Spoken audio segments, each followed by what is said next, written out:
You're old. Do you know what this is? Did you just call me old? Compared to 20, yeah, my son is closer to your age than I am. Anyways, Alex, that's never. Alex have a Shh! Don't. Sorry, Dude, keep going. Let me read. Let me read. I look.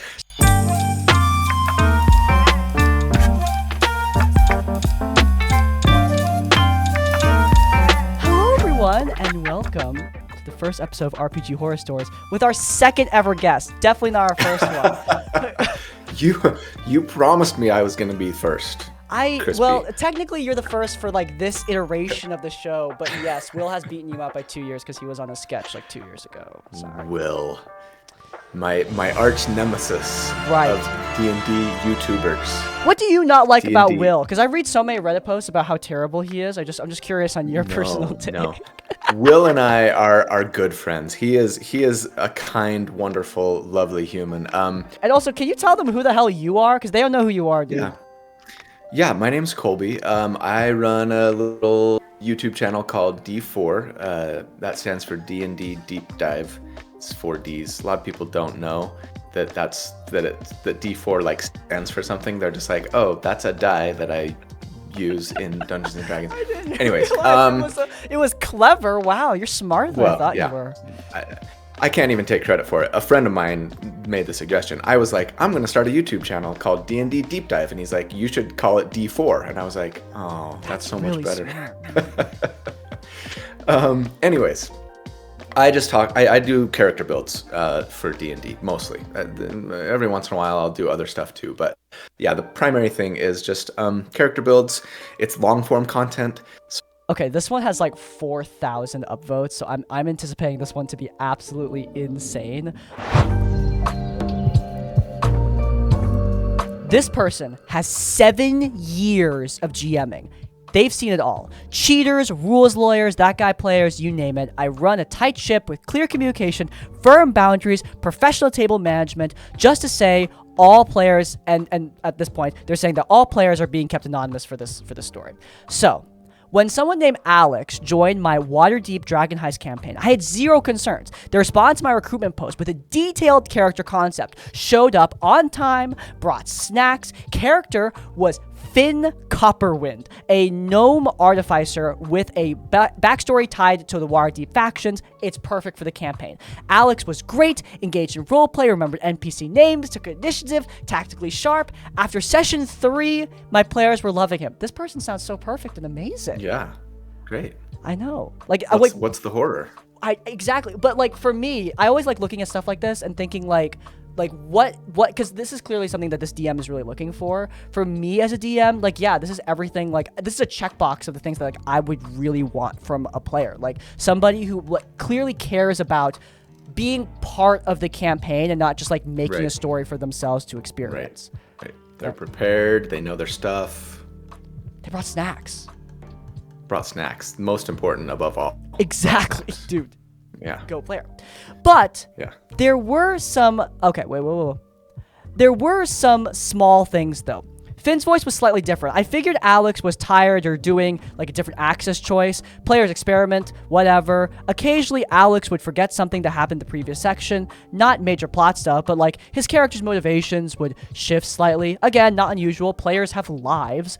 The weird part, Alex would sometimes correct himself mid-sentence in third person. Like he'd say, Finn goes to the tavern. Wait, no, he already went there last session. Not I went there. He went there. I mentally noted it, but like, I don't think much of it. Quirky speech pattern. Session 8, we're in crucial negotiation with the Zentrum. Finn's been building rapport with them for weeks. Suddenly, Alex plays Finn as hostile to them, completely derailing his own subplot. I call a break and pull Alex aside, which, that's a good move. That's always a good move. If it's like something DM. If it's something that's going to like really derail the session, call it. Either, like for me, like as somebody who's covered literally hundreds of RPG horror stories, like I can't stand the people who are like, oh my god, I came up with this great like in-game revenge plot against a problem player. Like that's not going to work. In-game consequences aren't going to solve out-game problems. You have to take it out of the table. And if it's really bad, just pause the session. Don't have an argument in front of everybody. Yeah, it'll just make it worse. Right? Yes. It won't make it better. But also, like, if it's not that bad, you could also wait till after the game. Like, there are plenty of times where I've just like, this wasn't a huge thing. I can just text them off the table. I don't know if you've ever experienced that before. Fortunately, no, if I'm being honest. I mean, maybe just some little kind of annoying things, but nothing big enough that it warranted like a conversation. Yeah. I never, like, the times where I've had to talk to somebody, it's never so bad that like, oh, the game's gonna fall apart unless I discuss this. It's always like minor, but at the same time, like, you do need to talk about it because, if you don't, nip it in the bud. Nip it in the bud. Exactly. They pull Alex aside. Hey, just checking, but you remember that Finn's been working with the Zents, right? This seems a bit out of character. Alex blinks at me. Oh, right. Sorry. I forgot. He looks genuinely confused, like he's trying to remember something, then says, can we retcon that? Finn wouldn't do that. Something in my gut says, ask more questions. Alex, can you level with me, man? Is everything okay? You seem scared tonight. Yeah, I'm fine. Just tired. Long week. But he won't make eye contact. I let it go. We play. Session ends normally. Next session, Alex shows up 10 minutes late. That's unusual for him. Apologizes, sits down. We start playing. 5 minutes in, one of my players, Sarah, leans over and whispers to me, is Alex wearing glasses? I look. She's right. Alex, Does Alex have a twin? Don't. Sorry, keep going. Let me read.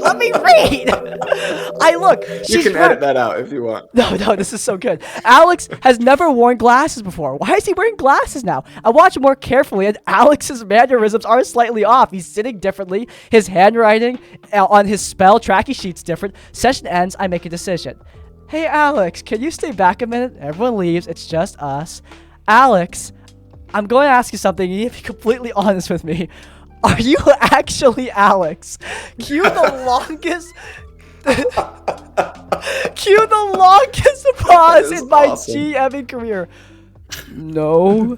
Turns out Alex was actually two people. Twin brothers Jake and Matt. They were alternating sessions playing as the same character. Here's the full story.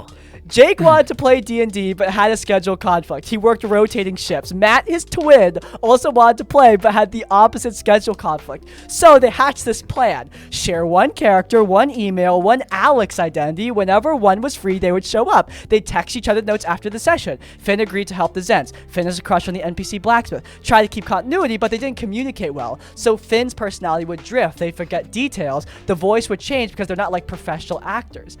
I sat there completely stunned. How long were you doing this? The whole campaign. Okay, which one am I talking to right now? Matt? Does Jake know you're confessing? Oh yeah, he's gonna kill me. Dude. Oh, that's so good. It took them 3 months. They lasted for 3 months. Why? What I don't understand is why they wouldn't just say, hey, GM, like, we both want to play, but we don't have time schedule-wise. Like, would it be okay if we just both, like, played the same character and just tried really hard to... I mean, maybe they were worried that he would say no, right, and shut him down.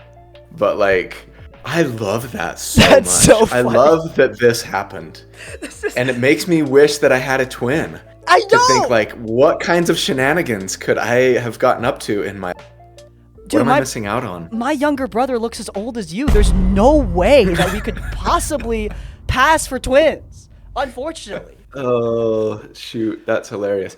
My older brother has often been mistaken for my father. That is crazy. So, at least I've got that going for me. My mother has occasionally been mistaken for my sibling. Good for her. Great for her. She looks great. But no, that story is wild. That is the best story ever. Oh my God. I love that they were just like, we could totally pull this off, right? Yeah, no. And to be fair, they did for 3 months. Like, so, I've got campaigns that lasted like a month. They totally could have done this. Just join a shorter campaign next time, guys. Honestly, shorter campaign. Guys, Jake, Matt, if you're watching this, all right, listen to me. I know you got caught. And this is very discouraging. I understand that. Okay, I know that sucks, but you have to do this again. Okay? I need you to do this again. Just next time, do like a short campaign, 6 sessions. they'll never 5-6 sessions. Yeah. Exactly. I mean, there might be some suspicion, but it won't foment into full-blown accusation. And I mean, if they could have like just improved their communication a little bit, they would have gotten away with it. Exactly. Right? Like if they knew, if Jake or whichever one knew that, like, oh, that's right, we were working with the Zentarum, like, it probably never would have come to light, right? Exactly. And then on the ultimate session of the campaign, right, you where both they're gonna come take in. down the big band, you both show up Exactly. with snacks, and you blow everybody's minds.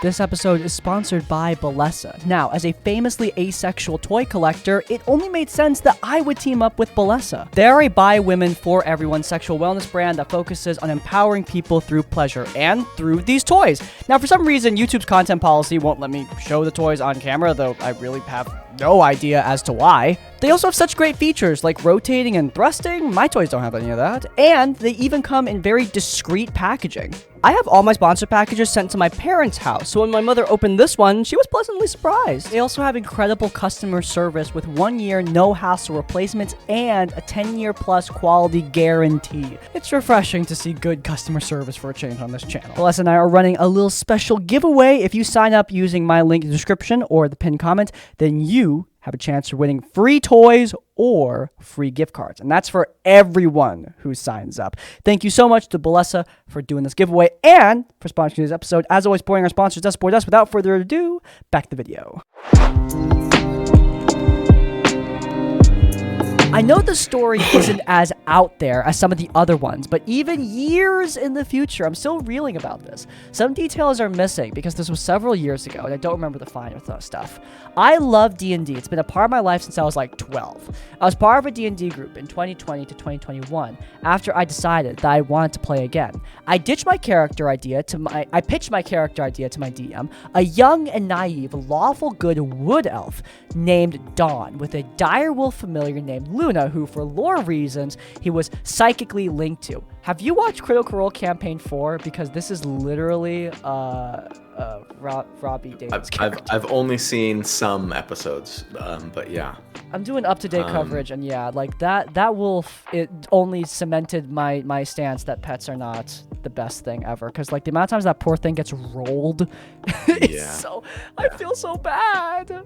I explained how he was psychically linked to his familiar, and if she were to die, there would be a really negative repercussion for my character, like the sort of psychic damage that could potentially kill him, at least at level 1. My DM understood this and accepted it. Always good to pitch stuff to your DM in advance. Yeah. Session 0 rolls around, and things are going good. We get Dawn settled into the campaign, even got some laughs because I failed a history check on a book, and Dawn temporarily forgot how to like read or hold the book. It was fun. Eventually, Dawn met up with the other characters, and things were going well. The other characters seemed to like Dawn. The mission came up, and we set off. At some point, something in the woods caught Dawn's attention, and he split off from the group, where he found someone barely clinging to life, with a growth on his chest that seemed to be the only thing keeping him alive. Dawn, being lawful good, didn't want the guy to suffer and decided to mercy kill him. And he figured there was something useful to learn about the growth. This is the point where things took a turn for the worse. Dawn destroyed the growth, but somehow destroying the growth ended up killing his familiar Luna. Killing Luna was not discussed with me at all, and it was explained how the random growth in the guy and the wolf who wasn't even there were connected. And this was session 2. Okay. Granted, the consequences didn't kill Dawn with the psychic damage, but did make him incapacitated by grief alongside the damage he did take, because yeah, bro, like, man, that sucks. Yeah, just randomly, that feels like the DM's just targeting him. No, that's absolutely what happened. But like, just even in general, like, I don't think DMs should. I'm one of those people who really like love running like super challenging games, but I always get like really annoyed at any game, not just TTRPG game, where I feel like if I do something and there's a consequence that is like completely out of left field, it really pisses me off. I don't know if you also feel the same way.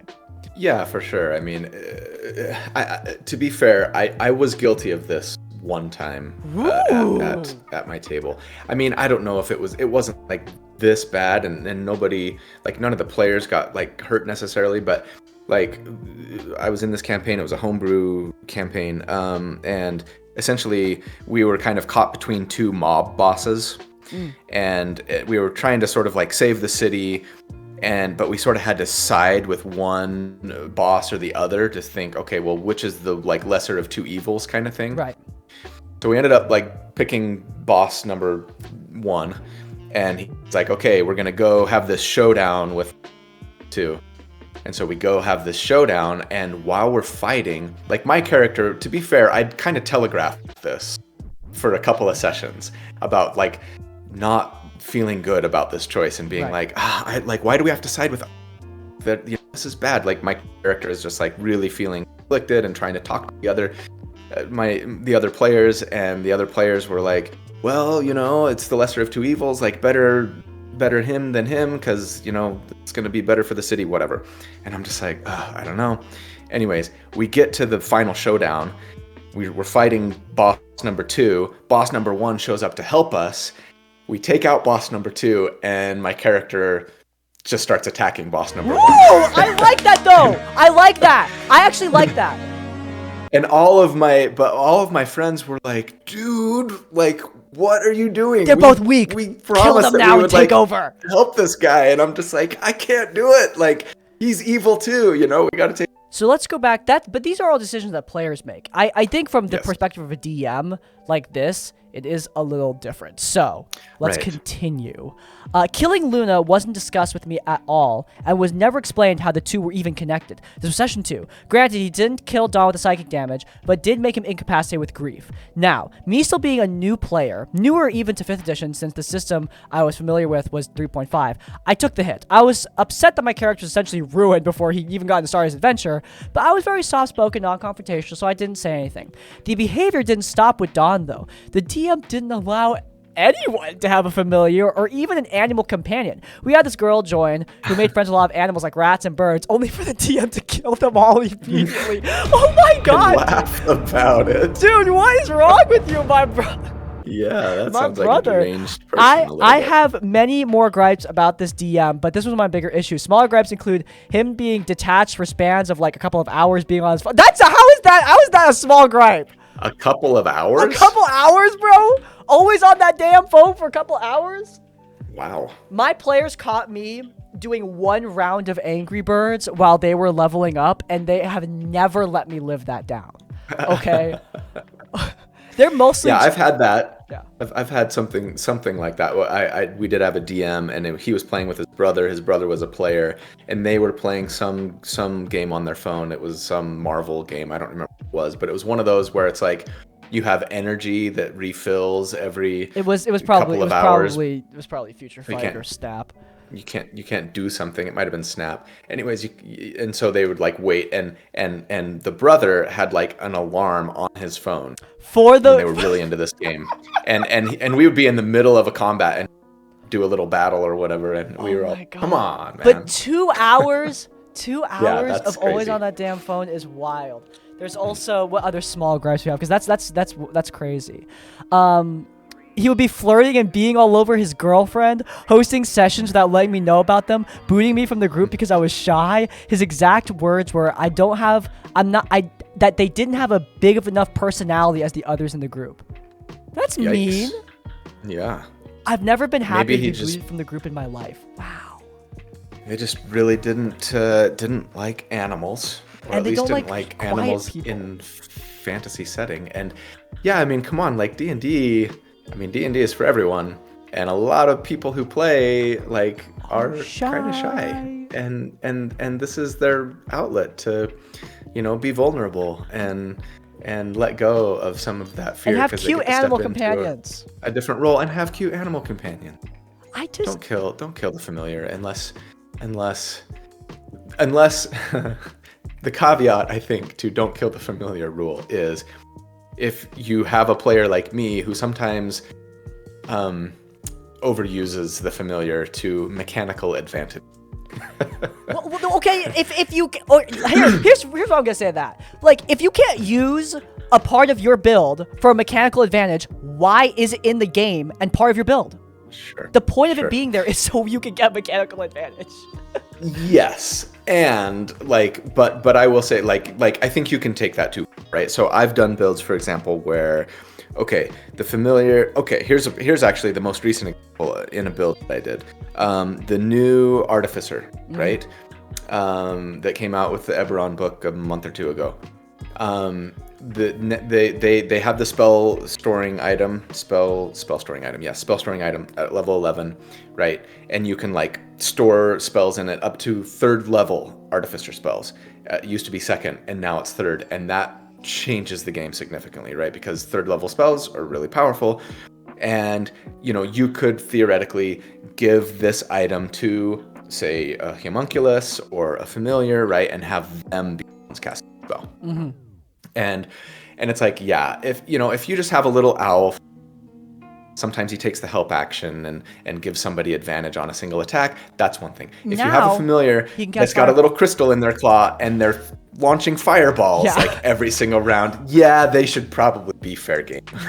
No, absolutely. That's my point, is that like if it's part of the build, I just don't like it when DMs are like clearly doing something that is like out of game. I don't want this like in the game at all. Like if you need to make a balance pass during your draw steal or D&D game, like that's one thing, but that's a balance pass. Like talk about it like outside the game. Don't be like murdering all the animals in the universe. Well, especially when your player comes to you beforehand and they're like, hey, this is my character and he has this bond and like it's really important to them, and the DM's like, okay, great, like now I know how to hurt you the most. Yeah, exactly. Oh my god, that sucks. But yeah, guys, y'all, don't do this. Don't be like any of these. Well, okay, maybe be like the twins. If you're a twin, you have to do that. All right, everyone who's watching, you need to do that. But yeah, that's. I want more. I want to hear more stories about just twin deceptions. That I need this in my life. Faking out their table. Oh my god, I that's love so that. peak. But yeah, no, thank you. Awesome. This was fun. I think our biggest takeaways here are that twins are amazing and don't kill animals. Those are great lessons. I hope that you. Yes. I think we taught some good stuff here in today's video. I agree. I feel like I've learned something. Oh, that's amazing. Well, I'm so glad. Colby, I'm gonna roll out the red carpet for you. Where can they find you on the internet? D4 D&D Deep Dive. You can follow me on sort of things too, but like really just go to my YouTube channel. That's where the good stuff is. Hell yeah. I hope you all enjoyed, and please do check out Mr. Colby's content. It's so good. But in any case, if you enjoyed and you want to see more, then please check out this previous video where we covered some stuff alongside Will from D&D Shorts, Colby's arch nemesis. It's linked up in the cards. But before you go, please do let me know you are loyal to the Tavern by leaving the comment, leave the familiar alone. Tell me no at the end of the video. Also, leave a like on this one you enjoyed, and subscribe to Crispy's Tavern so you miss any more content comes out. And finally, if you want to support us directly, then you can head over to our Patreon or buy our merch. Both help make these videos possible. In essence, like, comment, subscribe, support. We will see you all next time. Farewell. Personally, my hatred of Will was fostered the moment I saw him donate $1,000 to charity, like right in front of me. How freaking rude of him. Disgusting. Yeah.